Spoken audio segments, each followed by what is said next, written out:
सबसे पहले तो मैं धन्यवाद करना चाहूंगा राजस्थान की इस धरती का, जिसने आज तक मुझे इतना प्यार प्रेम दिया। कई भाई पूछते भी हैं कि अरस शिकारा पैदा तो हरियाणा में हुए, आपको राजस्थान से इतना प्यार किस लिए मिल रहा है?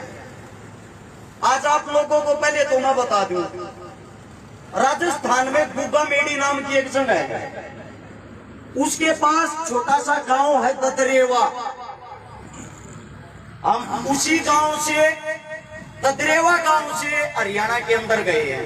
मेरे जो पूर्वज थे वो ददरेवा के थे, इसीलिए राजस्थान वाले भाइयों को मैं आज भी अपना बड़ा भाई मानता हूं, अपना बड़ा घर मानता हूं। और जितने गौ रक्षक साथी मेरे भाई यहाँ पे इकट्ठे हो रहे हैं, सबके नाम तो नहीं गिनवाना चाहता मैं, ना ही गिनवा सकता। आप लोग वो इंसान हो जिसके अंदर श्री कृष्ण भगवान जी का अंश है। अपने आप के लिए एक बार जोरदार तालियां बजाना। अब गौर से मेरी बात को सुनना। हमारी गौ माताओं की सामने बैठी मेरी बहन बेटियां, हमारी बहन बेटियों की क्या हालत थी, सोच भी नहीं सकते।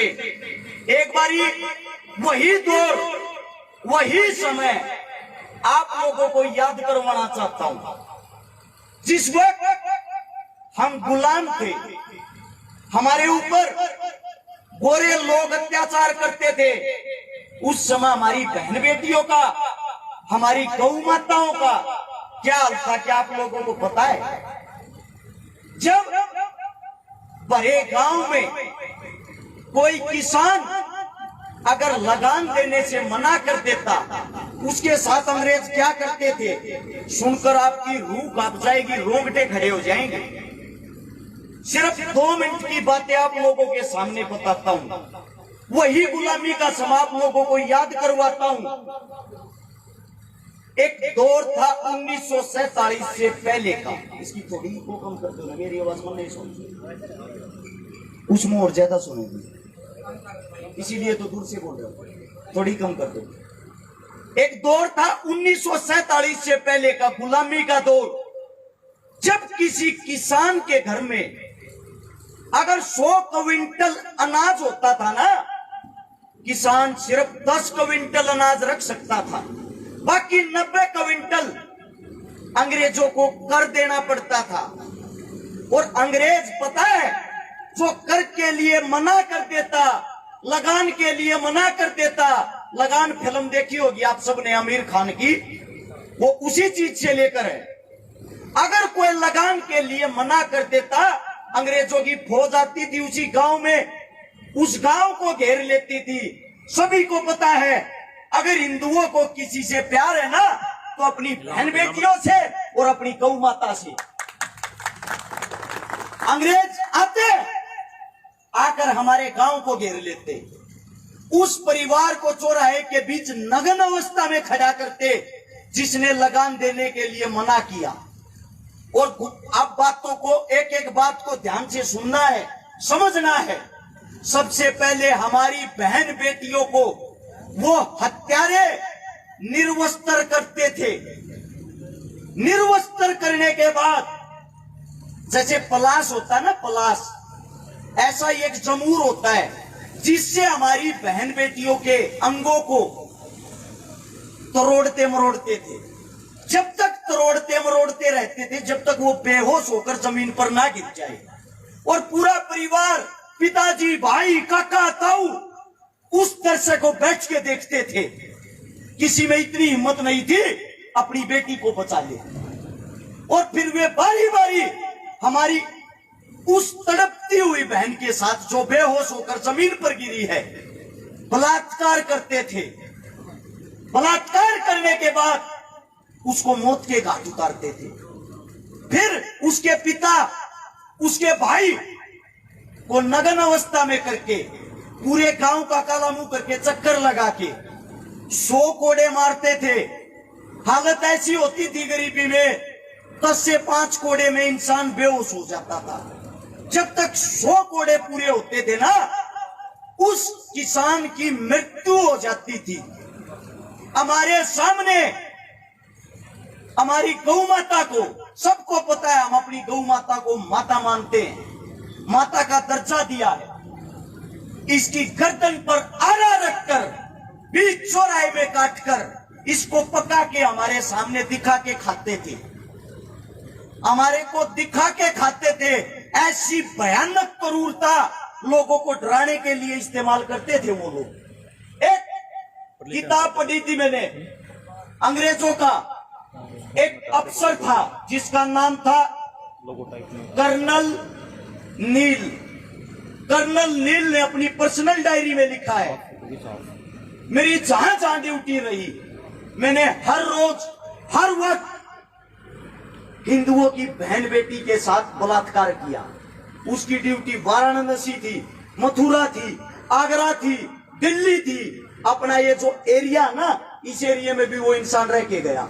जहां भी वो गया, उसने जो भी सुंदर बहन बेटी दिखाई दी, उसी का बलात्कार किया। ये खुद उसने अपनी पर्सनल डायरी में लिखा है।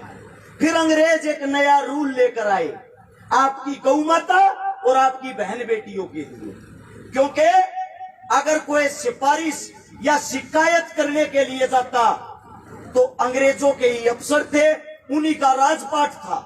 वे नया कानून लेके आए, जिसके साथ बलात्कार हुआ है वो बहन बेटी कोर्ट में आके साबित करके दिखाएगी। किसी में हिम्मत नहीं थी, क्या कोई बहन बेटी ये साबित करके दिखा सकती मेरे साथ बलात्कार हुआ? 100 में से मुश्किल 4 या 5 आदमियों पर केस दर्ज होता था। आज भी वही कानून हिंदुस्तान ढो रहा है। हमारी बहन बेटियां बड़े बड़े बोर्ड लगे हुए थे कि सुरक्षित हैं। सुरक्षित कहाँ है? बोर्डों में हर रोज प्रतिदिन कितने बलात्कार होते हैं। हमारी गौ माता इसके लिए कानून लेकर आई, इसके लिए कानून बनाया। उनके लिए यह एक पशु थी, पशु के लिए कानून बनाया। पशु पर अत्याचार करना गैर कानून है। अपना कानून स्वयं तोड़ते थे। ये कहते थे कोई शिकायत करने के लिए तो आओ, कोई अपनी गौ माता को बचाने के लिए तो आओ। ऐसे दौर से भगत सिंह, राजगुरु, सुखदेव, सुभाष चंद्र बोस, चंद्रशेखर आजाद जैसे उन महावीरों ने 7,32,000 इंसान, 7,32,000 वीर 1947 तक शहीद हुए अंग्रेजों के साथ लड़ते लड़ते। जब जाकर हमें आजादी मिली है। आज मुझे बड़े दुर्भाग्य और शर्म के साथ आप लोगों को बताना पड़ रहा है, आपके नजदीक यही मेवात है, जैसे आलू बैंगन की सब्जी बिकती है ना, गाय का मांस ऐसे कटा हुआ आलू बैंगन की सब्जी की तरफ बिकता है अपनी।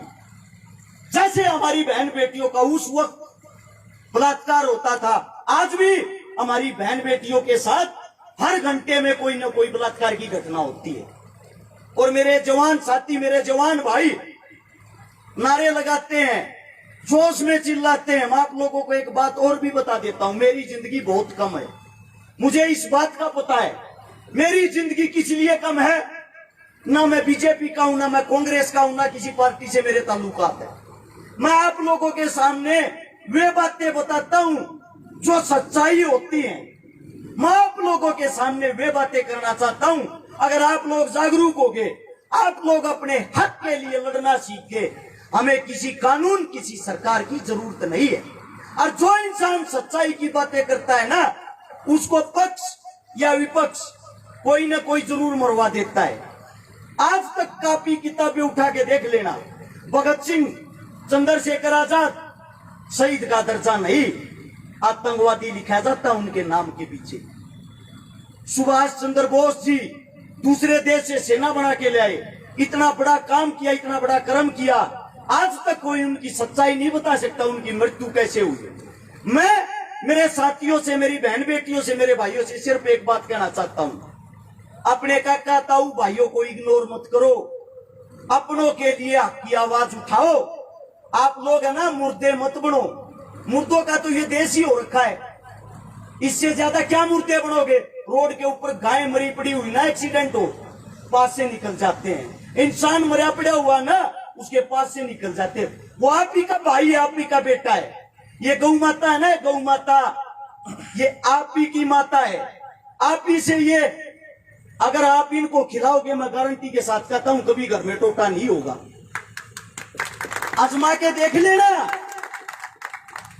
जिस समय कृष्ण भगवान थे जमीन पे 9 करोड़ जनसंख्या थी और 125 करोड़ गौ माता थी।